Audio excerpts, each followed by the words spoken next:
What's going on, people? It's your man, the YB, back once again. So, Francis Ngannou has spoken out on his match against AJ on March 8th. He made the following comments. If AJ takes the punch that Tyson Fury was knocked down by, I don't guarantee that he's getting up. I've heard that he doesn't have a chin. I'm gonna find out. Oh, stop. Listen. Hands in the air here. I was critical of Ngannou. I wanted him to fight John Jones. I still want him to fight John Jones. I actually think there's a good chance that fight will happen. Why? I believe Jones is injured now. He'll probably fight Stipe and then he'll retire from the UFC. I'm not sure about his contractual situation. But at some point, you'd think Jones will come over to the PFL and fight Ngannou for the fight of the century in the heavyweight division. There's never been two heavyweights in the UFC history that are as dangerous as these two. I need to see it. Anyway, I've digressed. The point is, I was critical of Ngannou, thinking he was cashing out. Now, we saw in the Fury fight that he's serious. This wasn't a cash out. People were telling me, YB, Ngannou's first love was boxing and this, that, the other. I just thought it was waffle. I thought those are things that people just say, right? Oh, it's always been my first love. And they get in there and they're there for the money. No, Ngannou's serious. 100% serious. And I'm telling you that to say that I love the energy he's bringing here. I thought he was a bit of a clown, just coming over for the bag. Not only has he come and staked his claim or laid his stake to being a serious boxer, top 3 in my opinion, but also he's bringing a little bit of edge. Do you understand? Ngannou historically has been very respectful. Much like AJ, really. That kind of, I'm not sure what you'd call it, but he was respectful. And now he's out here doing what I believe should be done. Yeah? If you believe your opponent, the man you're about to fight, F all this respect stuff. Respect, if you're playing chess, and even chess players in some of the big matches, they have bad blood. In most sports, any of the big matches have bad blood. They might not speak out and say it, like, oh my, this guy's stupid. In chess, for example. In chess, you might say, oh, this guy's 50 IQ. He can't beat me. Do you know what I mean? But in boxing, it's the most primitive sport. So if you can't talk SHIT in boxing, when can you talk it? And if I had to bet how the build-up to this fight would go, I'd have said, yeah, they'll both be there politicking. Oh, I'm grateful for the opportunity and blah, blah, blah, blah. Even in the Fury and Ngannou fight, Ngannou was respectful. Fury was doing what he normally does. But I'm glad to see this change from Ngannou. This is what boxing needs. We need great fights and we need great build-up. And why not? Yeah, if you've heard that AJ doesn't have a chin, you're damn right. You should be wanting to find out. And this excites me because in the Fury fight, probably the only criticism of Ngannou, which even then you can not really critique him for, it was his first boxing fight ever, and he's fighting the best guy of the last 20 years. So it's not even really a true critique, but still, most people would agree that he was just too cautious. After scoring that early knockdown, I wanted to see him press it more. He was actually boxing with Fury. That said, now he'll have his confidence. If anyone's confidence should be through the roof, it should be Ngannou's.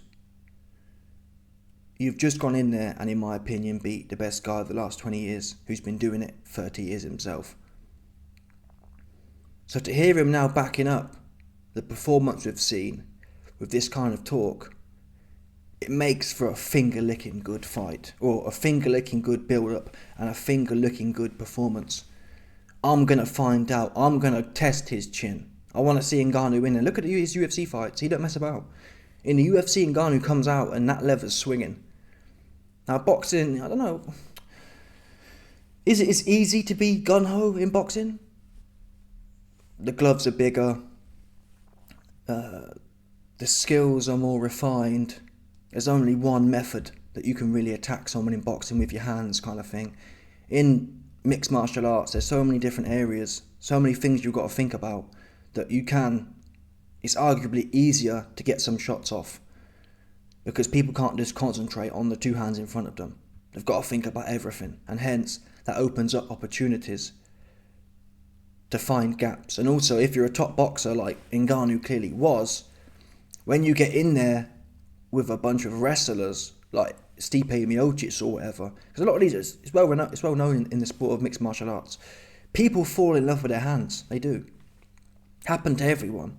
Usman was a wrestler, he fell in love with his hands. Woodley, wrestler, fell in love with his hands. There's something, there's something primal about throwing your hands. They all do it. So in the UFC, you get wrestlers who aren't the level of Ngannou at boxing, who find themselves trying to box with him. Do you understand? Which opens up gaps. The Stipe 2 fight was a classic. Stipe had no business. Stipe had absolutely no business trying to throw hands with Ngannou. Not one. And then he thought he had a little bit of success, put his chin in the air, started throwing, and got his head taken clean off. Do you understand? Whereas in boxing, it's much more refined. You're fighting other top boxers, other top people with their two hands. That said, putting that to one side, look at Mike Tyson. Mike Tyson was fighting top boxers. That didn't stop his ferociousness. Now, Ngannou isn't a Mike Tyson as such, but that level of aggression. Look at AJ's last fight against Wallin. I'm not sure what you'd call it, but whatever that is, tenacity, flow state. Ngannou wasn't in that in the Fury fight. He didn't have that raw tenacity. Is he going to bring it in the AJ fight? He's telling us that's what he's going to do. And for what it's worth, I can't see why not to believe him. After the Otto Wallin fight, there's a chance now AJ also is going to bring it. Obviously, fighting Otto Wallin, it's a lot easier to be up and to be buzzing to fight Wallin.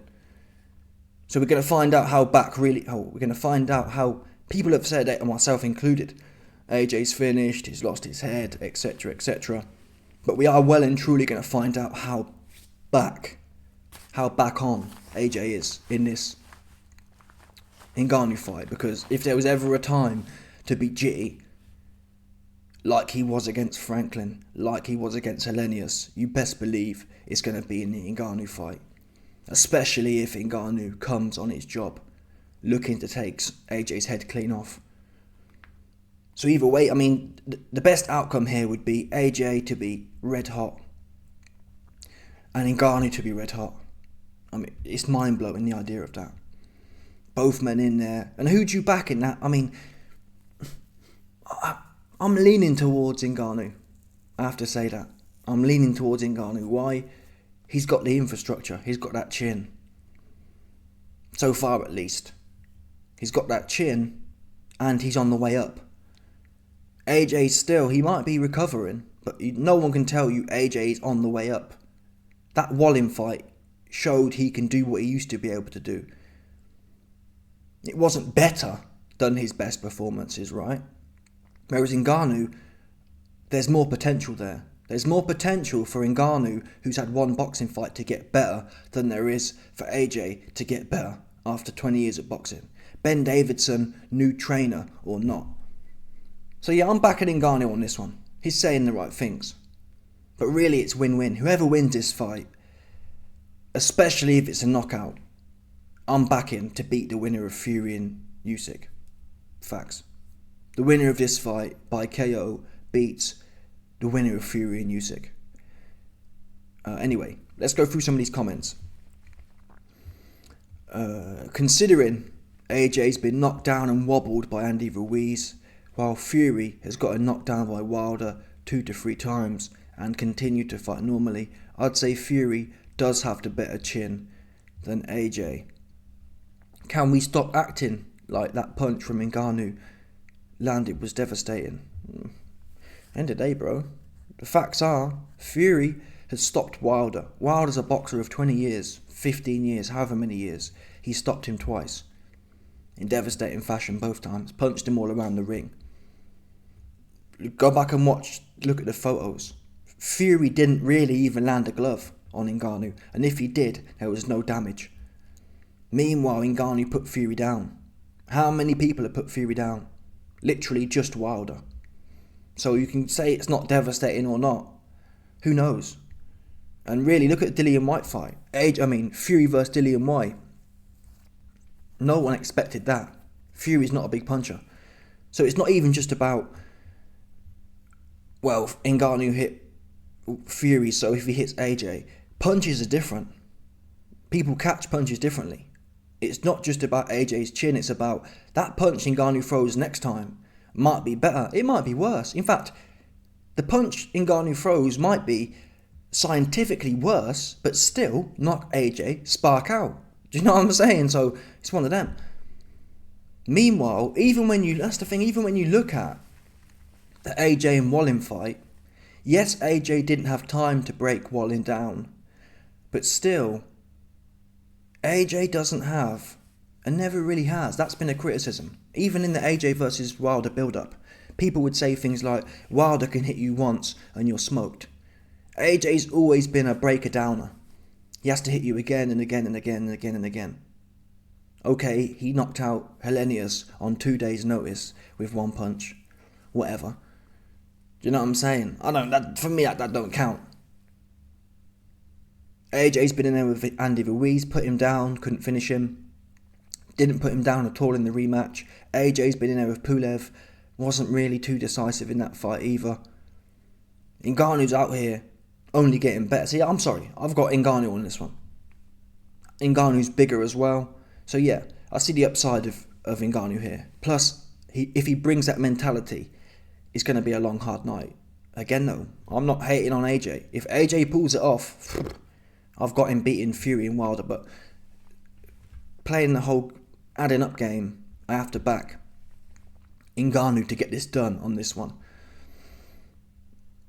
Some guy said here, Ngannou's beginning to talk too much. I see Joshua knocking him out.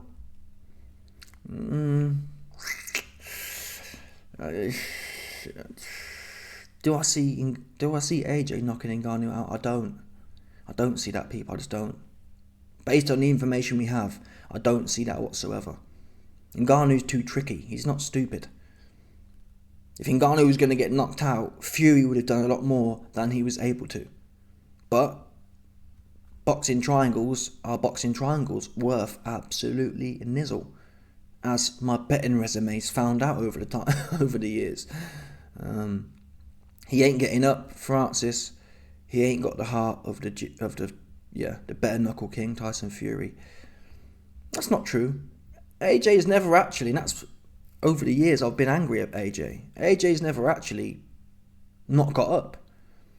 However, what AJ hasn't shown that Fury has shown, there's an old saying, it's not what you do when you're down, it's or something like that, it's not what you do when you're down, it's what you do when you get back up. When Fury goes down, he gets up. And even in the Ngannou fight, now that was probably his worst look of getting up. He got up and didn't really do much, but normally Fury goes down and comes back to have one of, if not his best rounds. He goes down against Wilder and then puts Wilder down and finishes him. He goes down against Steve Cunningham and then steps it up and smokes Cunningham. He goes down in the first Wilder fight in round 11 or whenever it was, round 12, and gets up and has his best round in round 12.